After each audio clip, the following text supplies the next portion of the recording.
Assalamualaikum warahmatullahi wabarakatuh. Bapak, Ibu, saudara-saudara sebangsa setanah air, pagi tadi saya telah memimpin rapat terbatas secara virtual tentang Undang-Undang Cipta Kerja bersama jajaran pemerintah dan para gubernur. Dalam undang-undang tersebut terdapat 11 klaster yang secara umum bertujuan untuk melakukan reformasi struktural dan mempercepat transformasi ekonomi. Adapun klaster tersebut adalah urusan penyederhanaan perizinan, urusan persyaratan investasi, urusan ketenagakerjaan, urusan pengadaan lahan, urusan kemudahan berusaha, urusan dukungan riset dan inovasi, urusan administrasi pemerintahan, urusan pengenaan sanksi, urusan kemudahan pemberdayaan dan perlindungan UMKM, urusan investasi dan proyek pemerintah, serta urusan kawasan ekonomi. Dalam rapat terbatas tersebut, saya tegaskan mengapa kita membutuhkan Undang-Undang Cipta Kerja. Pertama, setiap tahun ada sekitar 2,9 juta penduduk usia kerja baru, anak muda yang masuk ke pasar kerja, sehingga kebutuhan atas lapangan kerja baru sangat-sangat mendesak. Apalagi di tengah pandemi, terdapat kurang lebih 6,9 juta pengangguran dan 3,5 juta pekerja terdampak pandemi COVID-19. Dan sebanyak 87% dari total penduduk bekerja memiliki tingkat pendidikan setingkat SMA ke bawah, di mana 39% berpendidikan sekolah dasar. Sehingga perlu mendorong penciptaan lapangan kerja baru, khususnya di sektor padat karya. Jadi, Undang-Undang Cipta Kerja bertujuan untuk menyediakan lapangan kerja sebanyak-banyaknya bagi para pencari kerja serta para pengangguran. Kedua, dengan Undang-Undang Cipta Kerja akan memudahkan masyarakat, khususnya usaha mikro kecil, untuk membuka usaha baru. Regulasi yang tumpang tindih dan prosedur yang rumit dipangkas. Perizinan usaha untuk usaha mikro kecil UMK tidak diperlukan lagi, hanya pendaftaran saja. Sangat simpel. Pembentukan PT atau perseroan terbatas juga dipermudah.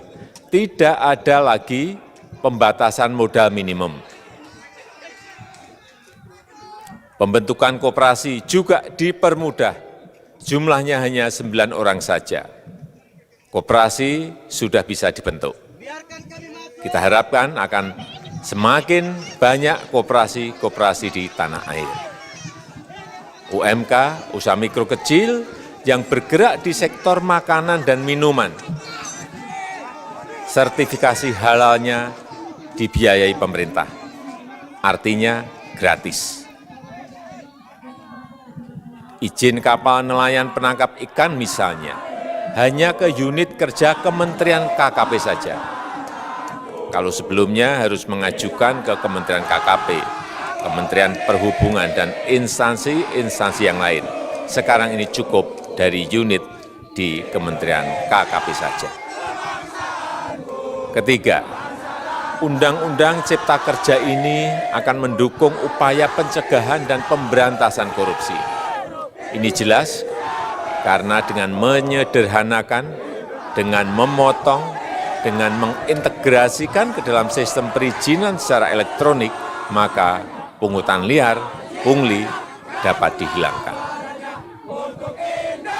Namun, saya melihat adanya unjuk rasa penolakan Undang-Undang Cipta Kerja yang pada dasarnya dilatar belakangi oleh disinformasi mengenai substansi dari undang-undang ini dan hoax di media sosial. Saya ambil contoh, ada informasi yang menyebut tentang penghapusan UMP, upah minimum provinsi, UMK, upah minimum kota kabupaten, UMSP, upah minimum sektoral provinsi. Hal ini tidak benar, karena faktanya upah minimum regional, UMR, tetap ada. Ada juga yang menyebutkan bahwa upah minimum dihitung per jam. Ini juga tidak benar.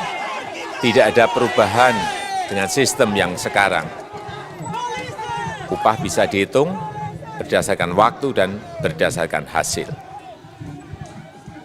Kemudian adanya kabar yang menyebutkan bahwa semua cuti sakit, cuti kawinan, cuti khitanan, cuti baptis, cuti kematian, cuti melahirkan, dihapuskan. Dan tidak ada kompensasinya. Saya tegaskan juga ini tidak benar. Hak cuti tetap ada dan dijamin. Kemudian apakah perusahaan bisa mem-PHK kapanpun secara sepihak? Ini juga tidak benar. Yang benar, perusahaan tidak bisa mem-PHK secara sepihak. Kemudian juga pertanyaan mengenai benarkah jaminan sosial dan kesejahteraan lainnya hilang. Yang benar, jaminan sosial tetap ada. Yang juga sering diberitakan tidak benar adalah mengenai dihapusnya AMDAL, analisis mengenai dampak lingkungan. Itu juga tidak benar. AMDAL tetap ada. Bagi industri besar harus studi AMDAL yang ketat. Tetapi bagi UMKM lebih ditekankan pada pendampingan dan pengawasan. Ada juga berita mengenai Undang-Undang Cipta Kerja ini mendorong komersialisasi pendidikan. Ini juga tidak benar. Karena yang diatur hanyalah pendidikan formal di kawasan ekonomi khusus, di KEK. Sedangkan perizinan pendidikan tidak diatur di dalam Undang-Undang Cipta Kerja ini. Apalagi perizinan untuk pendidikan di pondok pesantren. Itu tidak diatur sama sekali dalam Undang-Undang Cipta Kerja ini. Dan aturannya yang selama ini ada tetap berlaku. Kemudian diberitakan bahwa keberadaan bank tanah. Bank tanah ini diperlukan untuk menjamin kepentingan umum, kepentingan sosial, kepentingan pembangunan nasional, pemerataan ekonomi, dan konsolidasi lahan serta reforma agraria. Ini sangat penting untuk menjamin akses masyarakat terhadap kepemilikan tanah, kepemilikan lahan. Dan kita selama ini tidak memiliki bank tanah. Saya tegaskan juga bahwa Undang-Undang Cipta Kerja ini tidak melakukan resentralisasi kewenangan dari pemerintah daerah ke pemerintah pusat. Tidak ada. Perizinan berusaha dan pengawasannya tetap dilakukan oleh pemerintah daerah sesuai dengan NSPK, norma, standar, prosedur, dan kriteria yang ditetapkan pemerintah pusat. Ini agar dapat tercipta standar pelayanan yang baik di seluruh daerah. Dan penetapan NSPK ini dapat nanti akan diatur di dalam PP atau peraturan pemerintah. Selain itu, kewenangan perizinan untuk non-perizinan berusaha tetap ada di Pemda, sehingga tidak ada perubahan. Bahkan kita melakukan penyederhanaan, melakukan standarisasi jenis dan prosedur berusaha di daerah. Dan perizinan berusaha di daerah diberikan batas waktu. Ini yang penting di sini. Jadi ada service level of agreement. Permohonan perizinan dianggap disetujui bila batas waktu telah terlewat. Saya perlu tegaskan pula bahwa Undang-Undang Cipta Kerja ini memerlukan banyak sekali peraturan pemerintah atau PP dan peraturan presiden atau Perpres. Jadi setelah ini akan muncul PP dan Perpres yang akan kita selesaikan paling lambat 3 bulan setelah diundangkan. Kita pemerintah membuka dan mengundang masukan-masukan dari masyarakat dan masih terbuka usulan-usulan dan masukan dari daerah-daerah. Pemerintah berkeyakinan melalui Undang-Undang Cipta Kerja ini jutaan pekerja dapat memperbaiki kehidupannya dan juga penghidupan bagi keluarga mereka. Dan kalau masih ada, jika masih ada ketidakpuasan terhadap Undang-Undang Cipta Kerja ini, silahkan mengajukan uji materi atau judicial review melalui MK, Mahkamah Konstitusi. Sistem ketatanegaraan kita memang mengatakan seperti itu. Jadi, kalau masih ada yang tidak puas dan menolak, silahkan diajukan uji materi ke MK. Saya rasa itu yang bisa saya sampaikan pada kesempatan yang baik ini.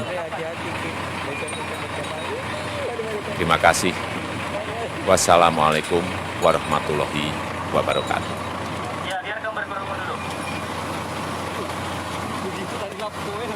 Kami mengingatkan